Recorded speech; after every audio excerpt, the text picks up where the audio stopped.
Bonjour à tous. Alors, comment s'est passé mon AVC? Je suppose qu'il y a beaucoup de gens qui vont faire un AVC qui seront intéressés par ça.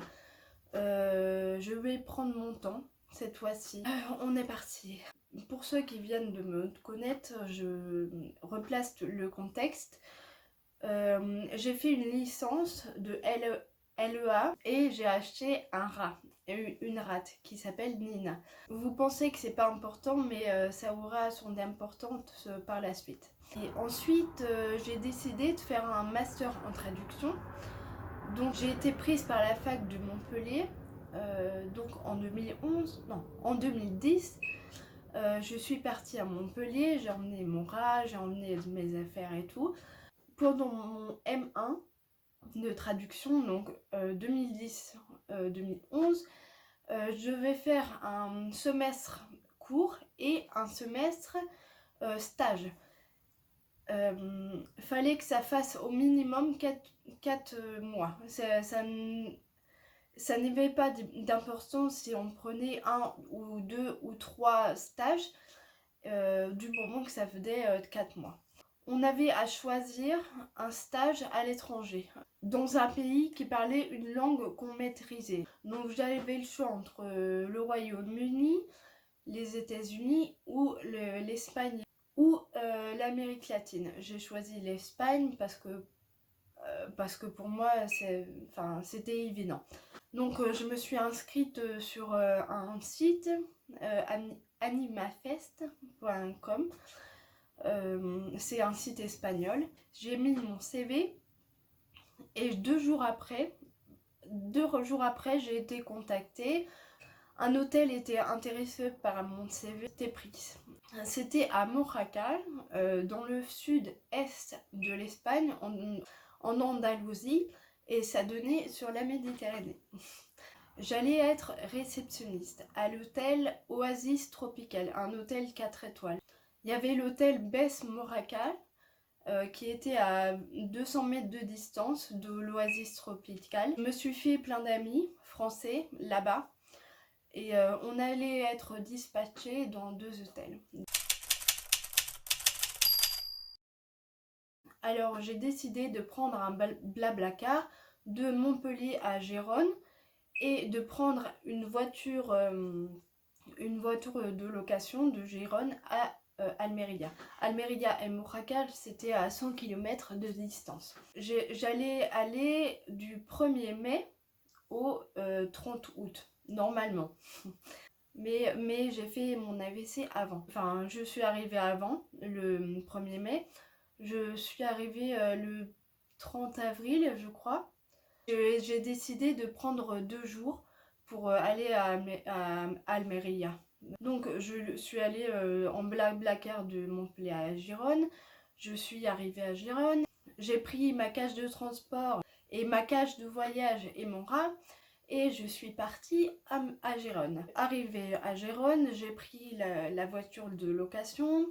J'ai mis ma rate dans sa cage de voyage côté passager et je l'ai emmenée avec moi. Je me suis arrêtée sur la route pour dormir. J'ai bu 2 Red Bull pour rester éveillée. J'avais un GPS, vous savez, les anciens GPS. J'ai mis Gérone Almeria et j'ai pas pensé à mettre voiture. C'était à pied, c'était automatiquement à pied. C'est une fois arrivée à Almeria que je me suis rendu compte que c'était à pied.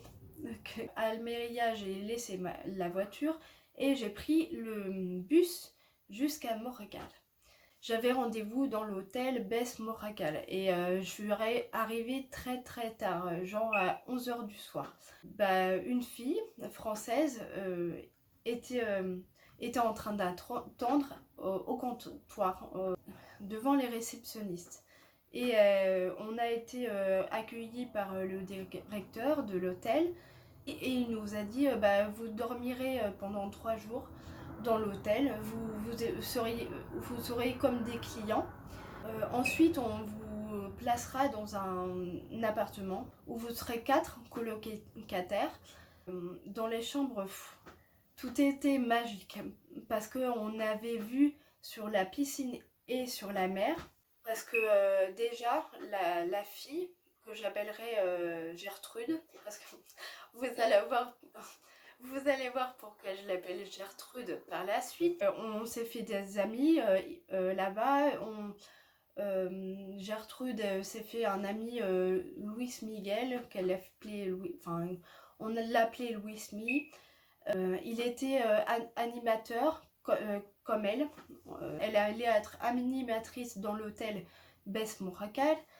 Et moi, je vais être réceptionnée dans l'hôtel Oasis Tropical. Au bout de 3 jours, on a bougé dans un appartement, dans un building, dans un établissement il y avait 2 chambres.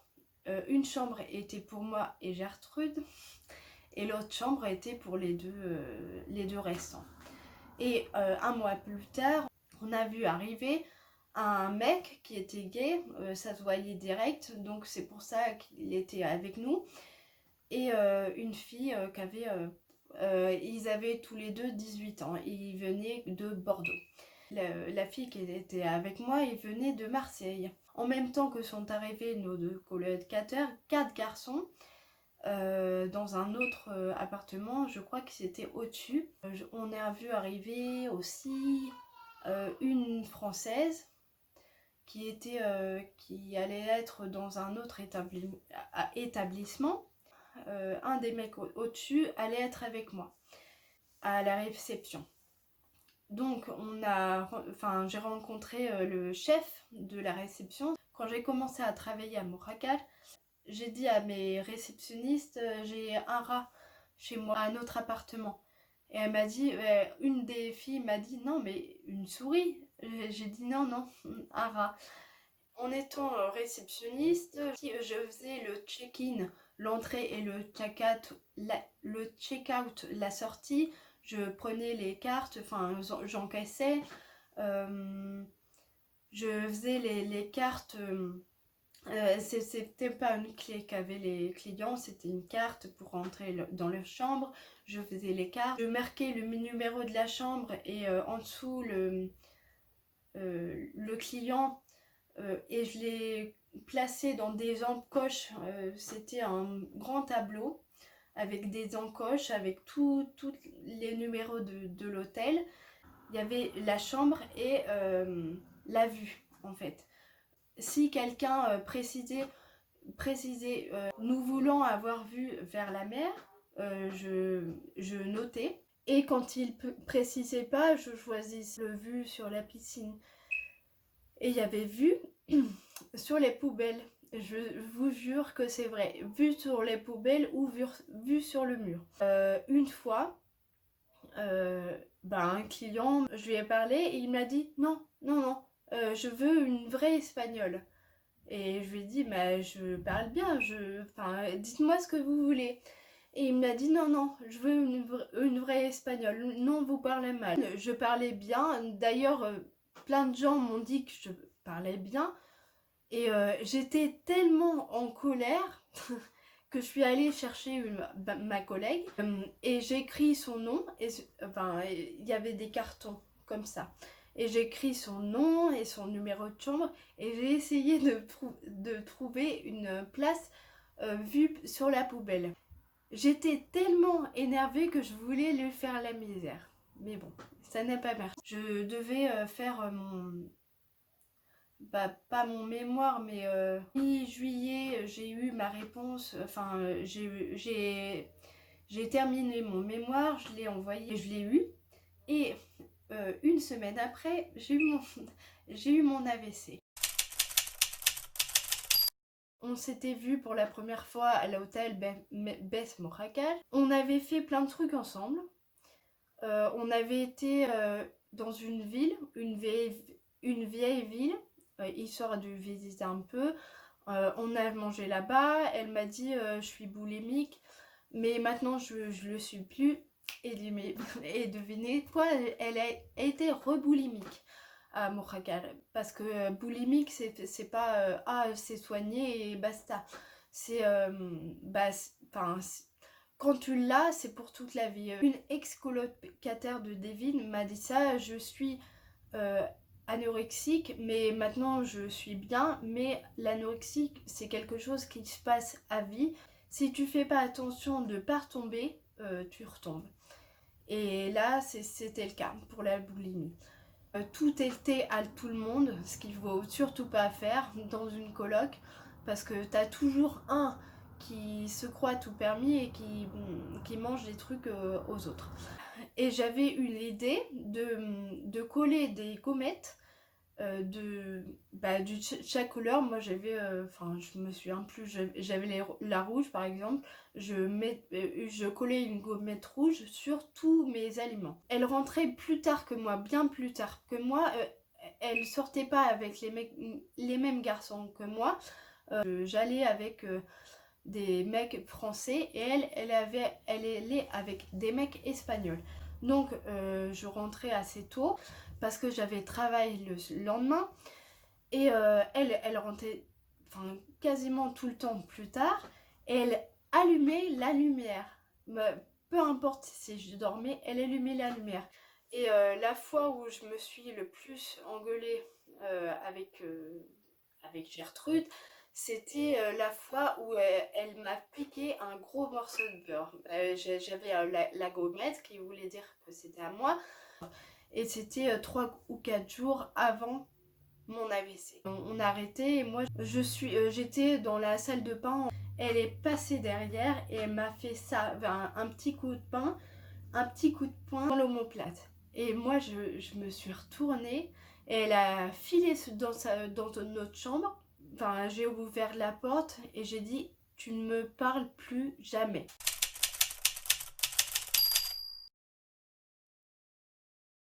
On allait à des bars, c'était trop bien. Il y avait un bar, on était les pieds dans le sable, on avait des tables sur le sable et on allait en boîte, voilà. 3 ou 4 jours après, je m'en souviens même plus, j'ai commencé à avoir des symptômes que j'ai cachés. Je sais plus dans quel ordre ça s'est passé. J'ai eu la main qui faisait comme ça, sans que je la contrôle. En fait, j'écrivais le nom et le numéro de la chambre d'un client et j'avais la main, j'étais droitière, qui faisait ça. Et 15 secondes après, c'est passé. Ensuite, j'allais prendre le papier d'un client et ma main, elle est restée comme ça. Et je pouvais pas la fermer, quoi. Ça, c'était dans la même matinée. J'ai eu un côtier, ce côté-là, quoi, avec des fourmis, mais partout. 30 secondes après, c'est passé. Et ensuite, je voyais, soudain, j'ai vu des étoiles de plus en plus présentes et noires. Je me suis retournée, j'ai été dans la salle de réception et je dis à ma collègue tu sais pas ce qui vient de me passer, 30 secondes après c'était fini. Tu sais bien ce qui vient de me passer, j'ai eu l'œil tout noir. Et la fille, ma collègue, elle a paniqué aussi. Elle a dit va voir le chef de réception et raconte-lui ce qui t'arrive. Alors dès qu'il est rentré dans la salle, je lui ai expliqué. Il m'a répondu non, c'est juste un coup de stress. Et je lui ai répondu non, j'ai pas de stress là. Enfin, je vous raconte, un an avant, j'ai eu une hémorragie interne de la rate par rapport au tic. Je faisais ça et j'ai eu une hémorragie interne. J'étais au volant. Je me suis garée et j'ai appelé le 15 et une médecin ou une infirmière m'a dit non, vous inquiétez pas, je vais pas appeler le SAMU, c'est juste un coup de stress. J'ai dit non mais je suis pas stressée. Et elle m'a répondu si, vous êtes stressée mais vous vous en rendez pas compte. J'arrivais presque pas à parler. Elle m'a dit non, c'est du stress. Quand mon essoufflement s'est calmé, je suis allée au Mans Je suis allée chez une amie à moi et elle a appelé le SAMU et elle leur a dit si vous venez pas, je vais à l'hôpital et je leur dis ce que vous n'avez pas fait. Donc ils sont venus illico presto et le médecin a découvert que j'avais une hémorragie interne de la rate. Moi je me rendais compte que ça pouvait être un AVC. Mais je l'ai mis de côté parce que j'étais jeune. J'ai été manger et il y a le réceptionniste du restaurant qui est passé devant moi et qui m'a dit comment ça va. J'ai répondu ça va et plus de son, plus de son. Et je me suis dit ben non, vas-y, parle. Et j'avais pas de son. Et enfin, 30 secondes après, j'ai retrouvé la capacité de parler et je lui ai dit, bah non, c'est bizarre, j'avais pas de son, c'était impossible pour moi de parler. Et il m'a dit, non, c'est un coup de stress. Encore une fois. Ok, donc je suis revenue dans mon appartement, je me suis dit je vais voir le médecin ou pas. Et j'ai été voir le médecin dans la petite ville qui était Moracal et elle m'a donné un rendez-vous dans 2 heures. Je me suis demandé, t'attends 2 heures ou tu vas à la plage? Devinez, devinez ce que j'ai fait. J'ai été à la plage.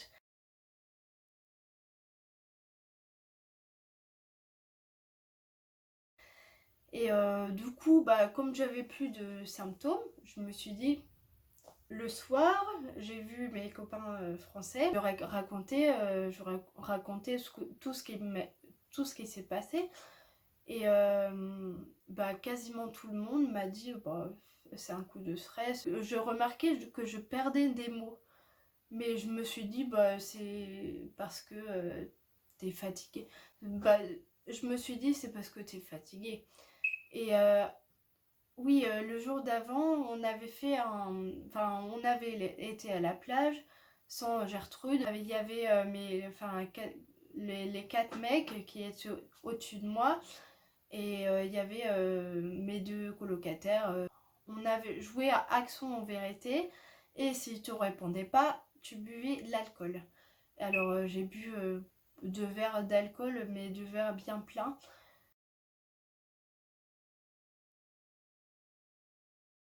Mon AVC s'est déclenché pendant la nuit.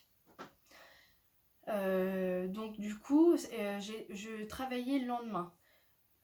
Mon alarme a sonné, je me suis réveillée, mais j'avais tellement envie de dormir que j'ai redormi. Ensuite, je me suis réveillée, j'avais envie de faire pipi, donc je me suis levée. J'ai remarqué que il y avait des fourmis dans ma main. Je me suis dit, bon, bah, c'est sûrement que t'as dormi dans une mauvaise position. Je me suis levée et j'ai essayé de marcher jusqu'à la salle de bain et j'étais déjà déséquilibrée. Et je pouvais pas me tenir sur le mur du bras droit et je me tenais avec la main gauche. Et du coup, je suis rentrée dans la salle de bain. J'ai pas eu le temps de fermer le verrou. Je suis tombée par terre, je regardais le plafond, je me suis évanouie. Et heureusement que je n'avais pas fermé le verrou parce que un mec qui est rentré en premier m'a vu comme ça, en train de convulser, et m'a remis dans mon lit. Je me suis réveillée encore une fois et j'ai pas eu le temps de réfléchir, je me suis rendormie et je me suis réveillée une deuxième fois par terre.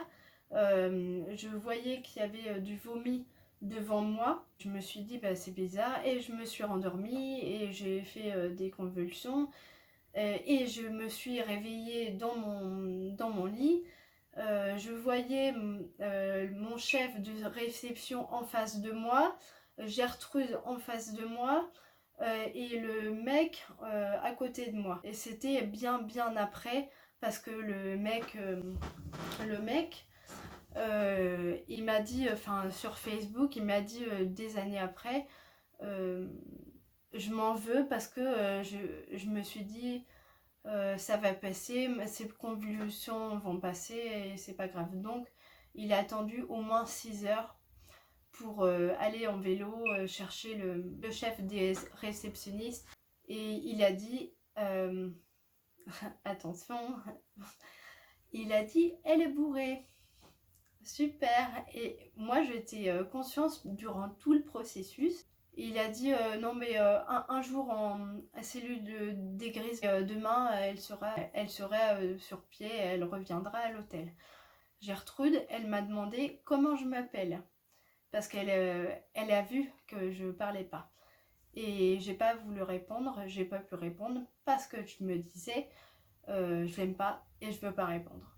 Et quelle ne fut pas ma surprise quand j'ai su que j'ai fait un AVC. Mais j'ai pas su tout de suite.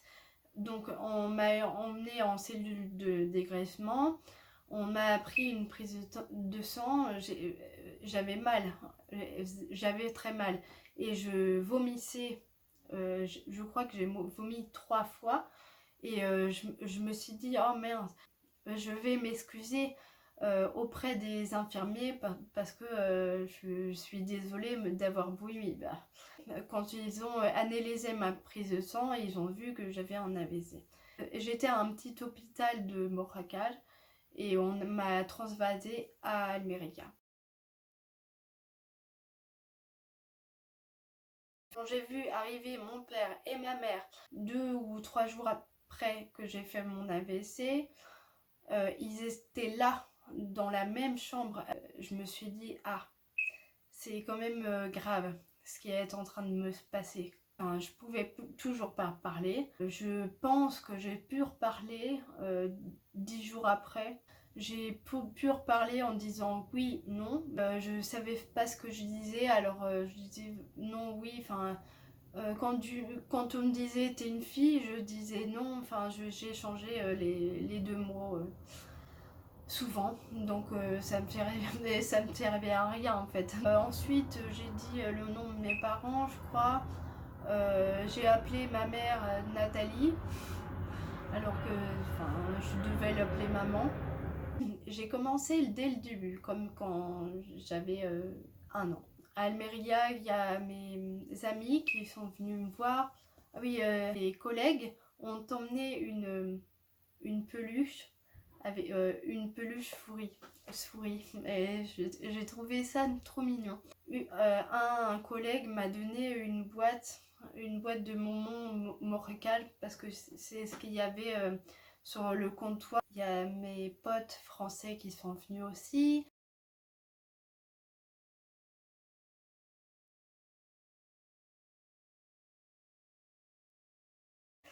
Il y a le chef de réception qui est venu aussi. Gêné, je le comprends. Il y a mon coloc qui est venu aussi.